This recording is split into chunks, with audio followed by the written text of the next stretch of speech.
What's going on, people? It's Josh Future from Mike3940 Reviews, giving you guys my spoiler-free review of No Time to Die, which is the latest 25th movie in the James Bond series, and this is the fifth and final film for Daniel Craig's James Bond. It is directed by Cary Fukunaga, written by Neil Purvis, Robert Wade, Fukunaga himself, and Phoebe Waller-Bridge. All stars Leah Shaw, Naomi Harris, Jeffrey Wright, Christoph Waltz, Roy Kinnear, Ralph Fiennes, Rami Malek, Lashana Lynch, Billy Madison, David Densick, and Ana de Armas. This is going to be completely spoiler free, by the way, so I am not giving away anything because this just recently came out.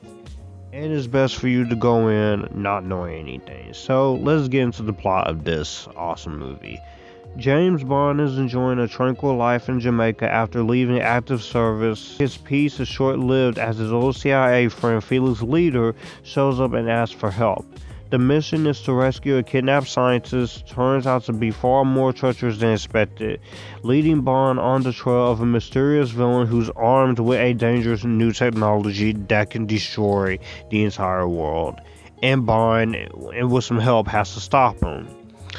When it comes to the James Bond movies, I am a fan of the franchise. I have not read any of the James Bond books, but I've been invested into the franchise. Some movies I like more than others, which you'll see that tier ranking coming. And I've enjoyed all the actors, even my least favorite actor, but Daniel Craig was the one that really got me into it. Casino Royale, I think, is one of my favorite movies of all time, one of the best action movies ever made, and it was exactly what the franchise needed after Die Another Day. Daniel Craig proved the naysayers wrong, and we had an amazing film in Casino Royale, and one of the best for sure. Quantum of Solace, I think, is actually pretty underrated. I know a lot of people hate it, I know there's a lot of problems with it, but this had an uphill battle back when it was coming out. Skyfall, I think, it is my least favorite of the Craig movies, one of them, but even the two least favorites, I think Skyfall is still pretty damn amazing. And Spectre, of course, once again, it's another underrated gem. I do have problems with Spectre, but I don't hate it as much as everyone else does. I think a lot of people really hate it, overboard with it. So when it comes to No Time to Die, I was actually really excited for this. This movie has been met with multiple delays due to directors changing, production history, and of course with 8 delays due to this ever-going pandemic. And also between that and also Amazon buying MGM. And I, for one, thought that this movie would never come out. The trailers looked badass, and it sounded like it was going to be a better send-off than Spectre. And throw in some new characters in the mix, and just, I have to tell you, after seeing this movie a few days ago, I am going to say this right now. I loved No Time to Die. This was amazing. Granted, is it my favorite James Bond movie ever? No. But I do think this is a much better send-off for Daniel Craig than Spectre, even though I don't hate that movie. So let's get into the positives of this movie, shall we?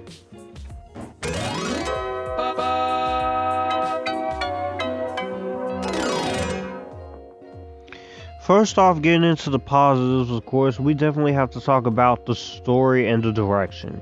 Cary Fukunaga is the director, and his direction in this movie is spot on. This is for his first big budgeted film, because he's done directorial work before this, and he was also going to direct the 2017 It. I gotta say, his direction in this movie was really amazingly well done. The action is very well shot. You can see what's going on. There's no quick cuts, quick editing. It's very much gives you that James Bond like feel from the old days and the new days, with a mix of what Daniel Craig has done. And the story, what they're going for, I think is very much earned in this movie. I love the story that they decided to tell. Having to take the other Bond movies with Daniel Craig and this one and make it all cohesive and make it wrap up in a fight in this movie. There's a lot of things that carries on from movies like Quantum of Solace or Spectre, and it carries on very well into this movie, and I think it is amazingly fantastic what they were able to do here. I was so impressed with what Kerry Fukunaga and his writing team was able to do. Also, the action in this movie is badass. This action has a lot of stakes, and there's a lot of suspense going for it. You get the sense that our main hero and most of the friends help him, they might not be able to complete their mission. And with most James Bond movies, you do want to have stakes. You don't want to get it too over the top and too ridiculous. Granted, there are some over the top scenarios in most of these movies, like Die Another Day and, of course, Moonraker. But I very much appreciated what this was going for. I appreciate the effort and the ambition that this movie goes for. And not to mention, this movie is not afraid to get emotional. There are some very emotional things going for it. And for as serious as this movie is, the comedy it does work. It's not forced, it's not shoved down your throats, it's not trying to preach an agenda or anything like that. Get out here, people who are criticizing this movie without even being fair to it. And just is not afraid to inject humor into it, and the movie has a lot of emotional weight, especially when you get into the stuff with Bond and of course Madeline Swan, who that whole love story is much better done here than it was in Spectre. Here it feels more like a progression. It feels more emotional to it. It has more gravitas towards it, and I was very much enthusiastic with it. I did not have a problem with the way they chose to do this whatsoever. And also, cinematography wise, this is one of the most gorgeous looking Bond movies. This is so gorgeously well shot. It's visually pleasing for the eyes. And for the big budget that this movie has of course, especially since this movie has to make that budget back, I believe it's going to make this budget back during the pandemic era. And just, of course, the budget and the production design, the costume design, and the technical aspects, everything in this movie is well handled. It's great cinematography. You can see what's going on. The locations are beautiful. I'm not even sure there's a whole lot of CGI, and if it was, you can't tell because the budget, everything feels practical. Of course, we have to get into the actors. Of course, Daniel Craig.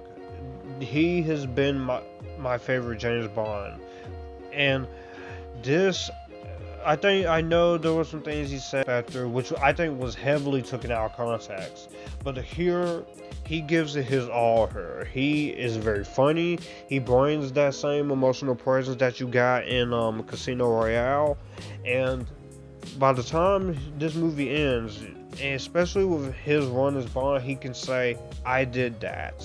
I accomplished exactly what I needed to accomplish. And he gives probably a damn near Oscar-worthy performance, if I say so myself. Which, even though this movie is not going to get nominated for the Oscars, I definitely have to give credit to his performance. Léa Seydoux does come back from the last movie, and of course, I've enjoyed Léa Seydoux. I think she's a great French actress. She's very beautiful too.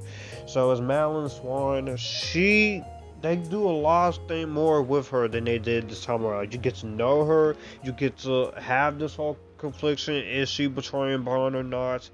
And there are some things that we find out about her which I thought were very interesting as well, which I'm not going to go into spoiler detail because of course that is spoilery, but I have to say Léa Seydoux, she does a really good job, and I can't wait to see her performance in The French Dispatch in a few coming weeks. But she is a very capable actress, and she's really good too. So it was nice that they brought her back from Spectre. Of course, Naomi Harris, she's alright as Moneypenny. You know, this iteration is not my particular favorite, but I think Naomi Harris does get the job done for what she is given. At least she's doing things here, unlike Venom Let There Be Carnage. which was a waste of her talent. Also, Ralph Fiennes, aka Lord Voldemort himself, back as the new M. I like him as an actor. I've always enjoyed Ralph Fiennes as an actor, and he is no exception here. He is on the top of his game as M. Also, you have Roy Kinnear here. I didn't mind his performance. He was pretty solid too. I very much enjoyed the character he was playing once again. Of course, Ben Whishaw as Q. I very much liked Q. The returning players from the other movies definitely does get a lot more to do, and he was one of them. And Jeffrey Wright, one of the most underrated actors. He is great once again as Felix Leiter. I was afraid we would not see him again, but he is good once again in the role, and he's great. Jeffrey Wright is a very great actor, so he's very awesome in the movie, and I thought he did a phenomenal job. Also, just the returning players alone, considering the fact that this has to wrap up everything carried over from the last movie, oh yeah. They all do a very good job in their performances, and they really have carried the weight of this movie on their shoulders. If none of the returning players or the new actors were good, I don't think this movie would be as strong as even if the direction or writing wasn't good. I don't think this movie would be as strong. So, with that being said, let's get into the newbies. Lashana Lynch as Numi. A lot of controversy over her casting, not only because she was black, but also because she is basically playing the agent to take over while Bond is in retirement. And I just have one thing to say to haters. How many times do we have to teach you this lesson, old man? With one little clip from SpongeBob, I think people really just took this casting out of the context. It's a female 007, but it's not trying to preach an agenda or anything, and she was great here. But we gotta talk about Ana de Armas as Paloma. Definitely, she's not in it very much, but Ana de Armas is a great actress. I first saw her in Knock Knock, directed by Eli Roth, and that movie was awful, but I thought she was one of the bright spots in that movie, right next to Lorenza Izzo and Keanu Reeves. They make that movie at least watchable, despite that movie being hilariously bad. And Ana de Armas is a very great actress, of course. Blade Runner 2049 is where I really fell in love with her acting work, and I think that movie still to this day should have made more money than it did. And she was great in Knives Out, but here in this movie as Paloma, not only she kicked ass in her, she was very funny, she's very likable, she's very charismatic, and I would like to see her in more, whoever the next Bond actor will be, even if it's, or just give her a franchise of her own, because the producers of 007, they do not want to do spin-offs. But she's not in it as much, but for her screen time, I thought she was excellent. Rami Malek, the guy who played Bohemian Rhapsody, yes, I know. He's an Oscar winner, he's a very capable actor. I've liked him ever since I first saw him in the Twilight Saga Breaking Dawn Part 2. As the vampire who could basically control Earth with his powers. But I thought he was really good as the villain. He's more of a physical presence. He's not in it as much, but when he's in it, and he has every right to shine the way he does. I was really impressed with Rami Malek. Like I said, he's more of even when he's not on screen, I found him to be a very menacing threat.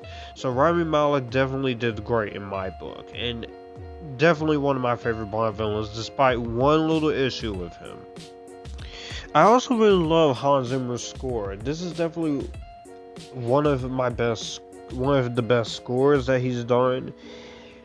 I can't wait to hear his music in Dune, which I've already listened to the soundtrack. The soundtrack review for that will come eventually, hopefully next month. But I gotta say, Hans Zimmer's score, it definitely is emotional, but it's also really badass. But when he hits with the action, he hits. With the quieter moments, his score even hits as well. And definitely no question why Hans Zimmer is one of my favorite film composers. Also, I do have to touch on the theme song, of course, performed by Billie Eilish, which this was released last year, and I gotta say, I love the theme song here. Billie Eilish did a great job on the theme song, and everybody has criticized this song and Billie Eilish for what? Because nothing. Because Billie Eilish is a talented singer. I think people will just get so in their feelings nowadays. It's just a theme song. Let Billie Eilish be happy and do what she want to do. Also, quit body shaming Billie Eilish. How many times do we have to teach you this lesson, old man? But getting back into it, like I said, this movie, I very much appreciate everything, especially how this wraps up the 5 movie long story arc. It takes chances. It doesn't leave anything open-ended. It doesn't have to preach to an agenda. It doesn't even go into to this whole bullshit scenario that people constantly cry about with this movie. It didn't.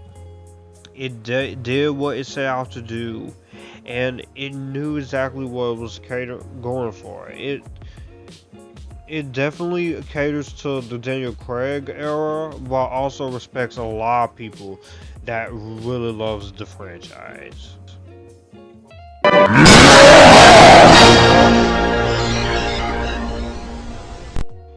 Now, this is where I have to get into my issues with No Time to Die. Now, if I had any issue with this, I will say for the 163-minute long runtime, while I do not have a problem with a runtime like this or with most movies, I will say this movie is at least 25 to 34 minutes too long. You could trim down a little bit of the slow parts a little bit.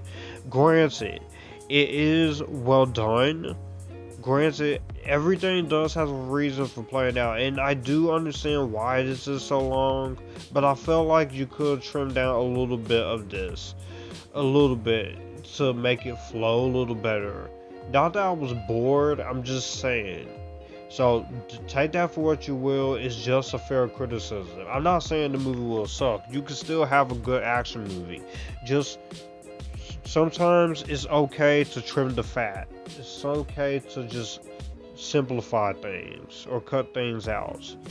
Also, I did want a little bit more of Paloma because it's Ana de Armas and she was doing a great job. But for the screen time she did what she had to do. I think that was mainly due to the fact that she was doing that movie with Ben Affleck that's coming out next year, and also the Marilyn Monroe movie for Netflix.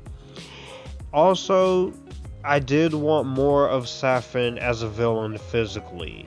He's really awesome as a villain, and he's awesome. He does a very great job. But I wanted a little bit more scenes with Rami Malek as this villain, because I was enjoying him too much. But when he is in it, even when he's not in it, he was a physical presence. So I can't criticize him for that. And the scientist and the other CIA agent, as well as Blofeld, while I get why they're in the movie, I easily think those 3 characters could have been cut out, especially Blofeld. Granted, he is much better treated this time around, but he did not need to be here. I feel like you've done enough with him. And those other 2 characters, the scientist and the CIA agent, they're just in this movie for extra comedy. So, at the end of the day, not really worth it being in the movie.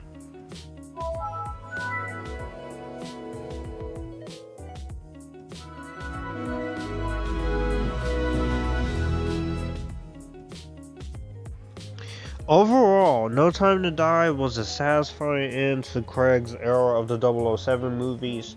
I loved the story, the direction was great, the action had a lot of stakes and suspense going for it.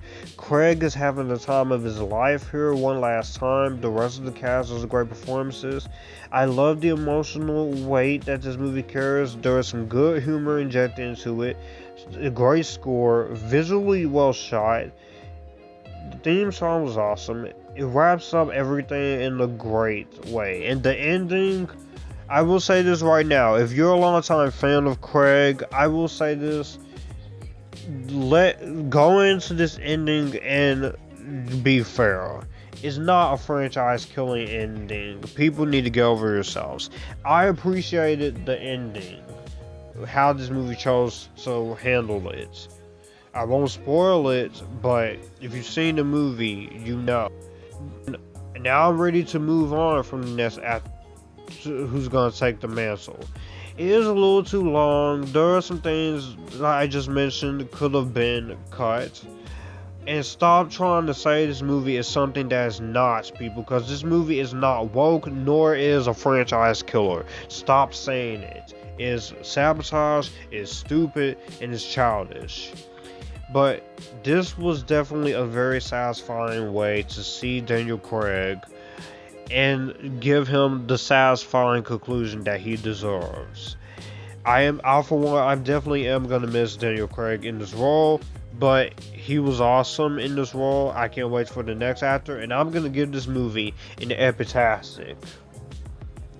So that was my thoughts on No Time to Die. In the comment section down below, what did you guys think of it? Did you like it? Did you hate it? Are you somewhere in the middle? What is your favorite Craig movie of the Craig era? I will have a ranking coming, which is going to be in the tier ranking.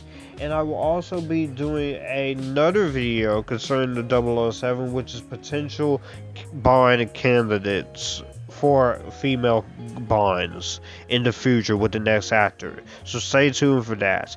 Be sure to subscribe to the channel, hit that notification bell, get notified when news videos up. If you'd like some money or a fan mail, you can get in touch with me privately at email as well. All my social media links in the description box down below. Be sure to check out the 6 Geeks podcast.